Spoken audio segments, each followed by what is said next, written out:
예, 이번 시간에는 커맨드 패턴과 메디에이터 패턴을 알아보도록 하겠습니다. 이 커맨드다라고 하는 건 어떤 명령, 뭐 이런 뜻이죠. 다들 알고 계신 것처럼. 메디에이터는 뭐 매개체, 중개인, 뭐 이런 사전적인 의미를 갖고 있는 뜻입니다. 패턴에서는 어떤 의미를 갖고 있는지 한번 살펴보도록 할게요. 프로그램 랭귀지를 우리가 공부를 하는 과정에서 처음에 어떤 if문이라는 것을 우리가 배우게 돼요. 전 처음에 if문 쓰게 되면 되게 프로그램, 내가 뭔가 제어를 할 수 있다라는 것에 대해서 되게 진짜 감격을 했었던 그런 시절이 있었었는데, 이 프로그램을 하다 보면 이 if, else 구문을 이렇게 쓰는 게 사실 뭔가 좀 석연찮거나 뭐 이런 경우가 없지 않아 있거든요. 지금 보고 있는 것처럼 if, else 구문이 되게 길어요. 처음에는 어떤 이런 구문을 하더라도 내가 원하는 제어가 되니까 내가 진정한 프로그래머가 되고 있구나 뭐 이런 착각도 했었던 적이 있었지만, 좀 하다 보니까 if, else 구문이 이런 식으로 너무 많아지니까 이런 것들에 대해서는 어떻게 좀 정리할 수 있는 방법이 없을까라는 건 사실 고민할 수밖에 없거든요. 그런 것처럼 어떤 무언가가 이벤트가 발생됐고, 이벤트가 발생된 놈의 어떤 문자열을 갖고 와서 그 문자열에 따라서 호출하는 메소드를 다 틀리하고 있어요. 그러니까 당연히 이벤트가 발생한 것들에 따라서 실행해야 될 것들은 틀리니까 메소드는 따로따로 정의를 할 수는 있을 거예요. 근데 이제 아까 말씀드린 것처럼 이게 지금 간단하게만 정리한 거지만, 사실상 우리가 이 예제에서 이제 다음에 소스 코드를 보겠지만, 이 메뉴에 붙어있는 메뉴 아이템은 사실 여기서 끝나는 게 아니거든요. 훨씬 더 많죠, 이거보다. 예제상, 책의 소스상 몇 개 줄여서 이럴 뿐이지 훨씬 더 많잖아요. 그럼 이걸 다 if, else로 길게 쫙 떨어뜨리는 것이 올바른 것인가? 이건 분명히 딱 보기에도 이 new라는 게 나왔을 때 뭘 해야 되고, 오픈했을 때 뭐 해야 되고, 이거 다 소스 코드 분석해가면서 유지보수 한다는 것은 그렇게 또 쉬운 일은 아니죠. 귀찮죠. 이걸 좀 더 편리하게 할 수 있는 방법은 없을까라는 거를 사람들이 고민을 하게 된 거예요. 그래서 if, else 구문을 제거시킬 수 있는 방법으로는 좋은 것이 없을까. 그래서 이런 패턴으로 나오는 것이 이제 커맨드 패턴이다라고 하는 거예요. 그러니까 어떤 형태가 되든지 간에 명령, 실행 명령 가지고, 단 하나의 실행 명령 가지고 하겠다라는 거죠. 그래서 일단 소스 코드를 먼저 보는 게 더 편하니까 일단 간략하게 먼저 보면, 이벤트가 발생된 놈이 무엇이든지 간에 실행해야 될 메소드는 다 동일하게 하는 거예요. 이벤트 발생한 객체가 무엇이든지 간에. 그래야 분기문은 없을 수 있을 것 같으니까. 그래서 이벤트가 발생한 놈이 실행해야 될 메소드로 execute라는 걸 정의를 한 거예요. 그래서 이 인터페이스를 상속받은 애들은 다 execute를 다 재정의를 하고 있는 거죠. 예.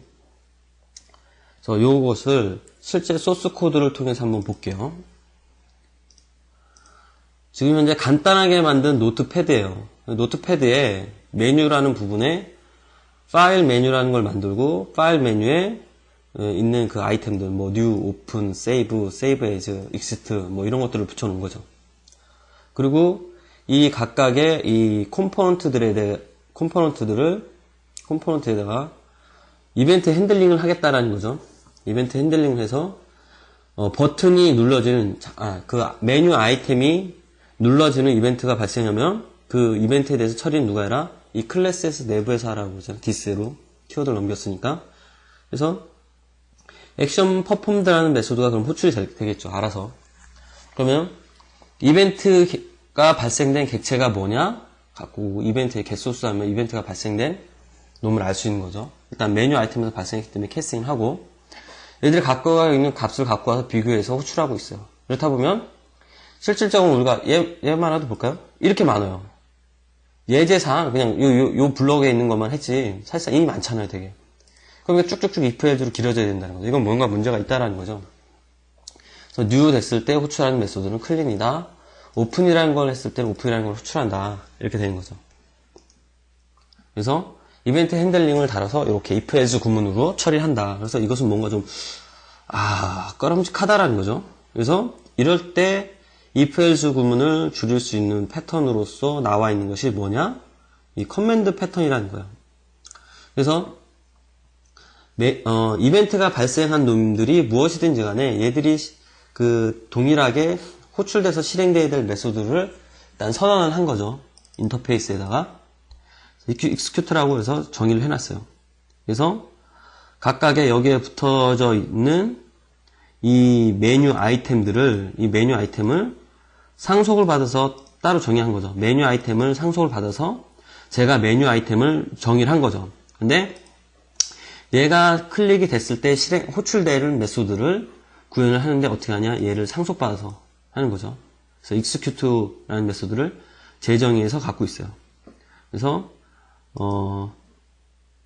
save as menu item, 그 다음에 save menu item, open menu item 모두 다 마찬가지로 메뉴 아이템을 상속을 받아서 그러면 메뉴 아이템으로서 작동을 할 거고 얘들이 이벤트가 발생이 되면은 얘들은 어쨌든 동일하게 커맨드에서 정의한 메소드를 다들 갖고 있는 놈들이 되는 거예요. 이런 식으로 다 갖고 있어요.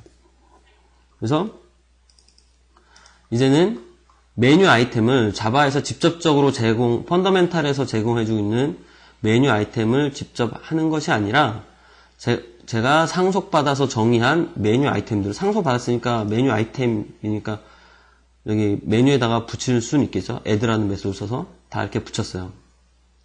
그리고 마찬가지로 이벤트 핸들링은 이 안에서 하겠다. 그래서 하면은 this로 넘겼기 때문에 이 액션 퍼폼드가 호출되겠죠.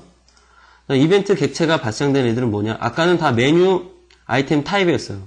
메뉴 아이템 타입인가 동시에 액션 이벤트가 발생된 놈은 또 무슨 타입이냐? 커맨드 인터페이스를 상속을 받았기 때문에 커맨드 타입으로 캐스팅이 가능하죠. 그리고 액션 이벤트가 발생된 모든 놈들은 뭐냐? execute라는 메소드를 다 정의해서 갖고 있는 거잖아요. 그렇게 되면 이제 if else 구문을 쓰지 않고도 발생된 객체가 갖고 있는 동일한 그 실행 명령을 갖고 와서 호출할 수 있게 되는 거죠. 그러면 아까보다는 훨씬 간결해지죠. 이런 것들이. 이게 커맨드 패턴이 주는 장점이에요. if else 구문은 현격히 줄일 수 있다. 왜냐? 동일한 실행 명령으로서 작동을 하기 때문에. 근데 또 단순히 여기서만 끝나는 게 아니라 우리들 쓰는 것 중에서 undo, 컨트롤 Z 이런 것도 있잖아요. 마찬가지예요.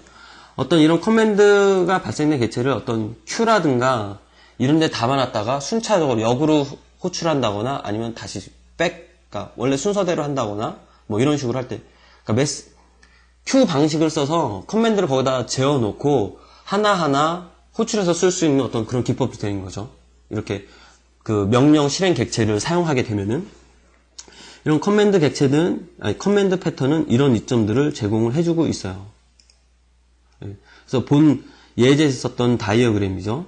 커맨드 인터페이스가 execute라는 걸 정의를 해서 각각의 그 메뉴 아이템들이 상속을 받아 다 재정의를 하고 갖고 있는 거고 노트패드는 그래서 새롭게 정의된 메뉴 아이템 상속을 받아서 새롭게 정의된 애들을 갖다 쓰는 거예요. 그렇게 되면 아까와는 다르게 코딩이 훨씬 유지보수하거나 확장하기 편한 소스 코드로 변경이 되겠죠. 그래서 앞에 것들을 이제 다시 도식적으로 그려놓는 그림이 돼요. 한번 참고로 한번 보시고요. 근데 지금 우리가 봤던 커맨드 패턴에는 또 하나 좀 문제가 있어요. 어떤 if else 구문을 제거를 한다거나 메시지 q 같은 데 넣어서 명령 객체를 호출해서 동일한 API로서 호출할 수 있다라고 하는 장점을 가질 수는 있지만 앞에서 봤던 예제에서는 어떤 문제점들을 가질 수 있냐면 볼까요? 세이브하기 위한 메뉴 아이템이에요. 얘는 하나의 메뉴 아이템을 상속받은 UI 컴포넌트가 되는 거예요. UI 컴포넌트가 되는 거는 이 컴포넌트다라는 거는 재사용할 수 있어야 된다는 얘기인데 이 메뉴 아이템 같은 경우는 재사용하기가 곤란해요. 왜냐하면 이 메뉴 아이템은 이 지금 노트패드에서 쓰고 있는 이놈하고 연관관계를 갖고 있다는 거거든요. 이렇게. 그렇기 때문에 이 여기서 만들었던 이 컴포넌트를 이 save as 메뉴 아이템이라고 하는 이 UI 컴포넌트를 다른 거. 지금 노트패드라는 어떤 문서 편집하는 툴스겠지만 save as다라고 하는 거는 문서에만 존재하는 건 아니잖아요. 여러 어떤 소프트웨어 툴에서 다양하게 사용되고 있는 개념들이잖아요. 저장하겠다, 뭐 파일을 불러오는 개념, 이런 것들 모든 소프트웨어에 다 있는 개념이에요. 근데 얘는 이 프레임하고 연결되어 있기 때문에 이 노트패드에서 쓴 EOB 말고는 다른 데 사용하기가 좀 곤란하다는 거죠. 마찬가지로 오픈도 마찬가지죠. 얘도 메뉴하고 연관 관계를 갖고 있기 때문에 다른 소프트웨어를 개발하는 데 있어서 뭐 예를 들어서 동영상 편집기를 만든다. 그럼 동영상을 불러오거나 동영상을 저장하거나 이래야 되는데 거기서 쓰기는 좀 곤란하다는 얘기죠. 어떤 다른 UI 컴포넌트와 그 강력한 커플링을 갖고 있기 때문에 이런 문제점을 갖고 있어요. 지금 현재 소스에서는. 그래서 이 각각의 지금 메뉴의 아이템들이 새 창 만들기, 저장하기, 뭐 불러오기, 익스트 하는 것들이 프레임이다라고 하는 놈하고 컴포넌트하고 강력한 연결 관계를 갖고 있어요. 패턴이다라고 하는 거는 여러분들이 만드실 때도 기본적으로 생각해야 될 거는 OOP라는 개념은 당연히 입각을 해야 되는 거고 그 OOP 개념을 입각을 해야 어떤 이런 커플링, 연관관계를 무력화시킬 수 있는 거죠. 클래스를 만들 때 MVC 개념으로 해서 만들고 이 각각의 MVC들의 그 커플링을 연관관계를 무력하게 시켜야 각각의 그 모듈들이 재사용할 수 있게끔 되는 거죠. 이게 패턴이 만든 어떤 가장 큰 컨셉 중에 하나인데 이런 것들이 얘들은 지금 그 노트패드에 쓰고 있는 이 프레임하고 강력한 연관 관계를 갖고 있기 때문에 이런 것들은 재사용하기가 별로 좋지 않다라는 거죠. 그럼 어떻게 하면 되냐? 어쩔 수 없이 얘들은 연관 관계는 가져야 돼요. 근데 이렇게 다이렉트로 연관 관계를 가져야 되냐? 그럴 필요 없다라는 거죠. 어떤 특정 그 UI 컴포넌트와 강력하게 연관 관계를 갖는 것이 아니라 중간에 중개인을 두는 거예요. 중개인. 얘를.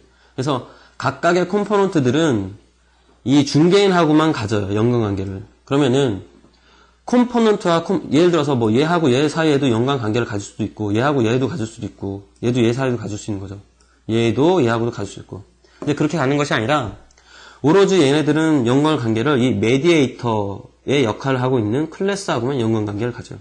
얘가 이 안에서 이런 복잡 다단한 연관 관계를 다 만들어주는 거죠. 지금 이 클래스 예제에서는 얘가 프레임하고 연관 관계를 맺어주겠죠. 그렇지만 좀 더 확장해서 보면 이런 연관 관계를 각자의 클래스들을 갖게 되면 재활용성이 떨어지기 때문에 커플링을 무력화시킬 수 있는 중간 매개인을 둬서 얘가 그 상호 간의 연관관계를 다 관리해 주는 거예요. 그렇게 되면 얘들은 재활용할 수 있는 컴포넌트로서 만들어지게 되겠죠. 그래서 커맨드 패턴을 그대로 적용하시고 얘들의 각각의 연관관계를 아까 갖고 있던 것을 메디에이터와 연결, 즉 뭐냐면 얘네들은 연관관계는 얘하고만 갖는 거예요. 얘하고만. 그래서 메디에이터 클래스하고만 갖는 거죠. 그래서 메디에이터는 뭐 각각의 뭐 컴포넌트들을 등록할 수 있는 뭐 레지스트라는 메소드들이 딱 정리되어 있고 뭐 이렇게 되어 있습니다. 소스 코드를 통해서 한번 보면은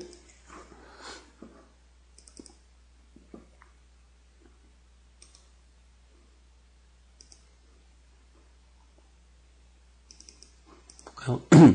이제는 메디에이터라는 게 있고 메디에이터하고만 메뉴 아이템이 이제 메디에이터하고만 연결 관계를 갖는 거예요.